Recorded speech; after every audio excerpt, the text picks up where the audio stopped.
Yo, what's going on, everybody? It's your boy Naruto Explain here, bringing you guys another Boruto Naruto Next Generation discussion on the fallout from Boruto Chapter 77. And today, I want to talk to you guys about the big elephant in the room after both the release of the manga chapter as well as Boruto's updated Timeskip design, which has officially been released on the official Naruto website in a drawing posted by the Boruto mangaka Mikio Ikimoto, which is now that we've seen Kawaki cross that dreaded line of sealing away Naruto and Hinata, Kawaki has made it his mission to kill Boruto, and Boruto's been drawn with Sasuke's cloak again, and Boruto's scar is now noticeably smaller this time. The question of who gave Boruto his scar has to be addressed, and in today's video we're going to be looking at the top candidates for who gave Boruto his scar and look at the narrative impact for each. Now really quick, if you're enjoying the content on the channel and you want to hear me discuss other non-Naruto content, check out my KRYPTONIAN SAIYAN channel where I review and do lore discussions and video essays on other series like Black Clover, Spy Family, Chainsaw Man, and coming soon, series like My Hero Academia, Jujutsu Kaisen, and a few others. The content over there isn't anywhere near as speculation heavy, so there are no fan theories over there, just cold hard lore, reviews, and video essays. We got some really good stuff coming in the pipeline, so if you could, show your boys some love over there.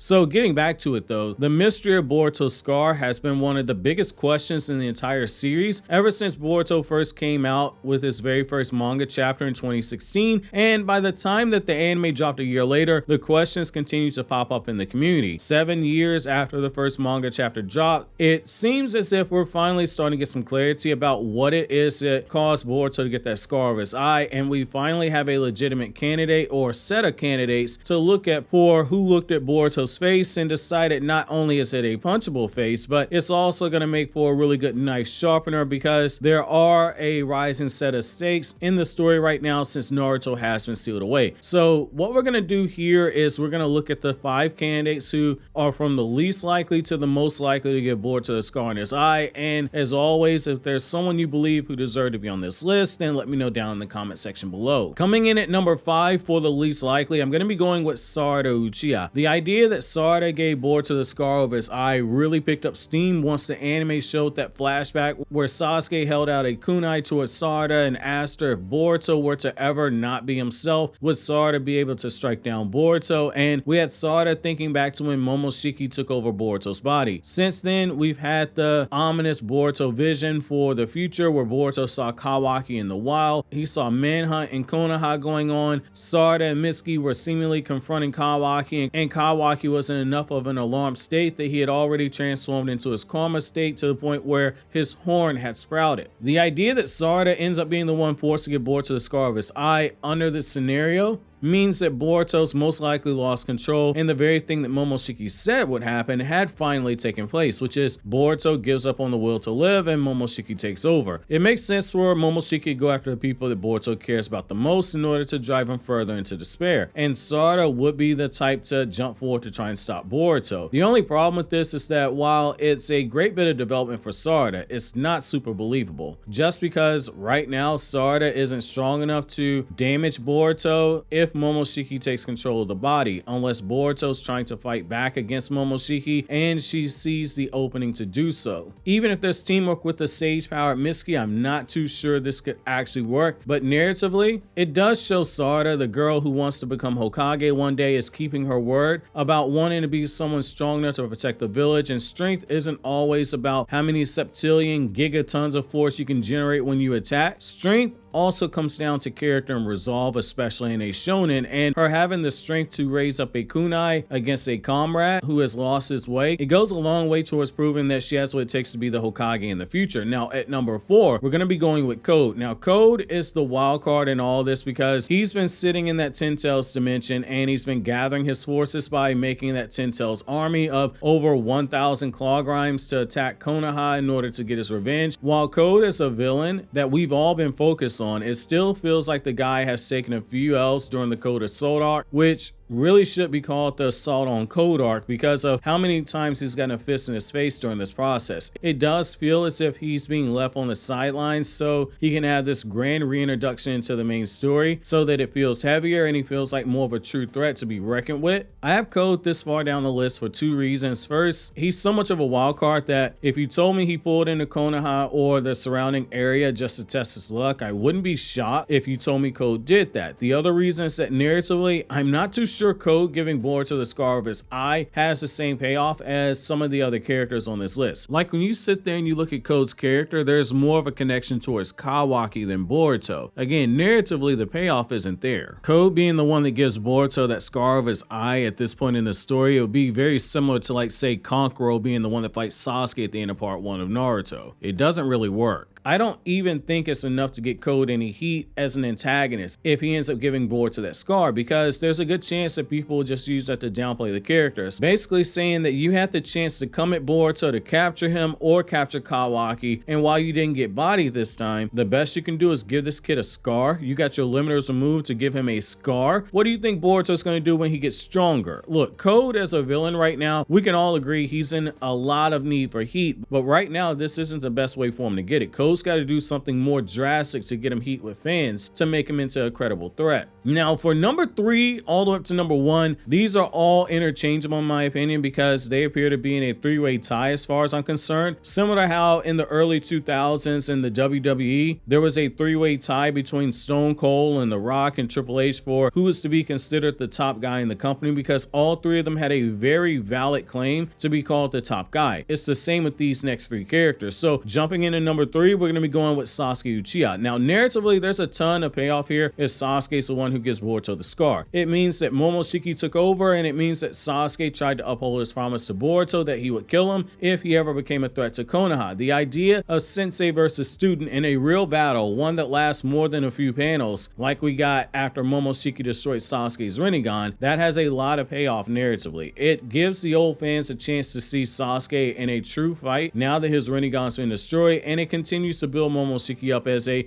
effective villain, because if Sasuke fails to defeat Momoshiki inside of Boruto's body, but Sasuke leaves a scar over Boruto's eye, that's going to generate a lot of heat, and it's also going to be something that could be enough to make Boruto break free of Momoshiki's control if it were to happen. Not saying Momoshiki inside of Boruto has to kill Sasuke or even take another arm or take his leg or take his other eye so Sasuke can apply for Shinobi Disability Services, but it does give him the chance to further cement himself as being a true threat in the series, and it allows for Sasuke to have a shred of dignity as a Shadow Hokage, that he protected the village from a domestic threat that Naruto was never going to be able to do, because we all know Naruto can't raise his hand against his son, while also paying off that line about Sasuke being the one that has to show his resolve next. At number 2, we have Kawaki giving Boruto the scar. At this point, Boruto versus Kawaki in a true fight is likely going to happen again soon, but not as soon as in the very next chapter. However, they're clearly being set up for locking horns at some point in the near future. If it becomes a scenario where the Jonin are out looking for Kawaki because he sealed away Naruto, but the younger generation are after him to try and prevent him from killing Boruto, it does explain the line that Shikadai said about friends not doing this to friends, and why Sarada and Mitsuki were so desperate to find Kawaki, especially with Mitsuki going so far as to say that he's truly enraged right now. Just the Mitsuki line alone points to Kawaki harming Boruto in some way, shape, form, or fashion, because we all know how Mitsuki feels about Boruto. Even Sarada's pointed it out. If we can end up in a situation where Kawaki attacks Boruto after Momoshiki's in control and somehow Boruto wins back control and it comes after Kawaki gave Boruto the scar of his eye, the idea of them attacking Kawaki to prevent him from killing off a weakened Boruto, it is something that makes sense narratively. However, the question then becomes, what actually stops Kawaki from finishing the job? Unless Mitsuki's base has gotten so strong that the multiplier for his sage powers are high enough to give Mitsuki the ability to injure Kawaki in a significant way to force him to retreat, I don't see how Kawaki's ever forced to retreat, especially if he has Ada and Damon with him. However, I do believe Kawaki is a strong candidate for giving Boruto the scar of his eye, and it would work to give Kawaki more heat. Not only did he seal away Naruto and Hinata, but he likely bodies all the Konoha shinobi who are coming after him, and he gives Boruto that scar, which both shows that resolve to kill Boruto while also planting the seeds that he stops short of killing him because of their their bond as brothers, which is also something to keep in mind as a shonen. We're likely going to get a reveal like that some point later on, that Kawaki's love for Boruto stopped him, that Kawaki still has some good inside of him, and he's going to end up getting redeemed. It's going to happen. Now, finally, at number 1, we don't have someone like Damon or